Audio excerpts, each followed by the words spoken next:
जर आजची ही कथा ऐकून तुमच्याही डोळ्यात पाणी आलं तर नक्की श्री स्वामी समर्थाने. श्री स्वामी समर्थ स्वामींचा एक भक्त, खूप जास्त श्रद्धाळू. रोज स्वामींचं नाव घ्यायचा, रोज त्यांची पूजा करायचा. सगळं काही छान सुरू होतं. पण एक दिवस मात्र त्याच्या आयुष्यावरती संकट कोसळलं. त्याचा व्यवसाय बंद पडला, सगळे पैसे गेले आणि त्याची सगळी जवळची माणसं ती सुद्धा त्याला सोडून एकट्याला निघून गेली.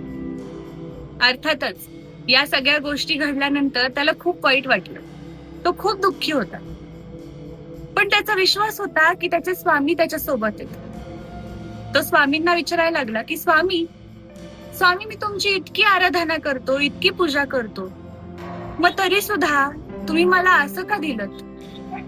त्या रात्री त्याला एक स्वप्न पडलं. तो एका वाटेवरून चालत होता आणि त्या वाटेवर चालत असताना